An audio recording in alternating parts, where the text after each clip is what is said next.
شروع کنیم دیگه. 10 دقیقه است منتظر شیم. سلام، خیلی خوش اومدید به کانال یوتیوب من و ببخشید که یکم اگه فضا اوکی نیست چون هم 7 صبح من الان اون انرژی اومد گفتم بشینم ویدیو ضبط کنم، همین که قرار بود بیرون ضبط کنم حیات، ولی چون باروزه خیلی جالبه. امروز 12 تیر ماهه ولی بارون زد و دیگه حالا اومدیم بالا دیگه. بعد یکم سرد، پنجره رو باز گذاشتم که نور بیاد. خیلی خوشحالم که اینجا هستید.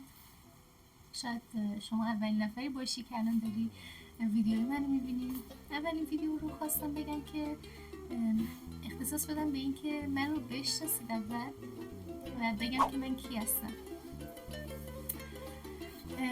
شاید یه سری خب منو بشناسید چون پیج اینستاگرام یه پیج کوچولو اینستاگرامی دارم.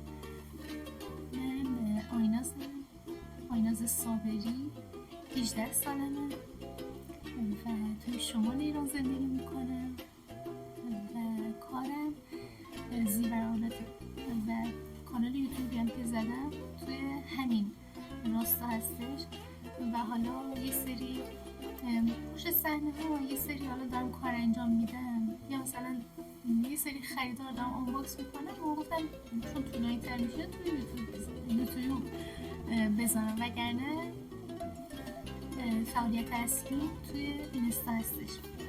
هنوز خودم موندم که چی کار دارم میکنم، ولی خب تا اینجایی که خودم میشناسم خودم بهتون معرفی میکنم که الان معرفی کردم. خیلی ریسک پذیرم، یعنی چطوری بگم، خیلی ریسک میکنم.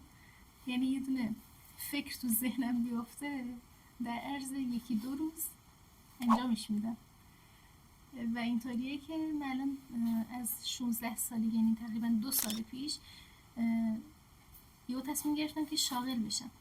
قبل اون که قرار بود برم معلم بشم، یعنی تابستون سال 1401 من باید میرفتم همون سال مهمانش باید میرفتم کلاس دهم و کلا قرار بود 3 سال بخونم و کنکور بدم و برم دانشگاه و اینا، که تابستونش یهو نمیدونم حالا چی میشه، یهو از اینکه یه هنری به اسم رزین هست سر در میارم و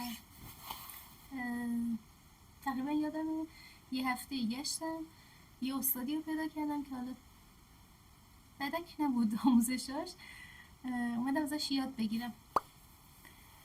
کلاسش رو خریداری کردم، یه سری وسایل گرفتم، شروع کردم رزین کار کردم رزینو تا اینکه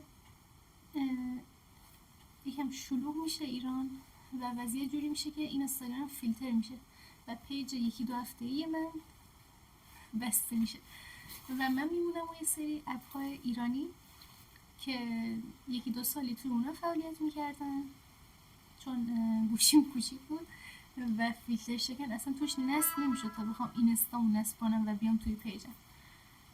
و آره، حالا نمیخوام بگم وضعیت بدی بود چون اون سری بازار کارم خوب بود، یعنی اینطوری بود که چون تازه شغلمو شروع کرده بودم خانواده و فامیلا برای اینکه مثلا حمایت کنن خرید میکردن.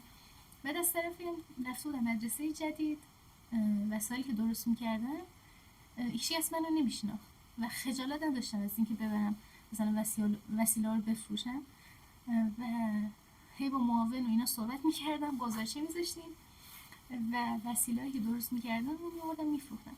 البته حالا من خیلی سریعتر این مسیر رو گفتم، یعنی اون که فیلتر میشه من کلا رزینکاری منم فیلتر میشه. کلا من دست از رزین میکشم چون اونجا با متریال استیل و حالا پلاک های استیل و پلاک های فیمویی و اینا آشنا میشم که حالا یه سریتون احتمالا شنیدین یا تو پیج آنلاین شاپ دیدین.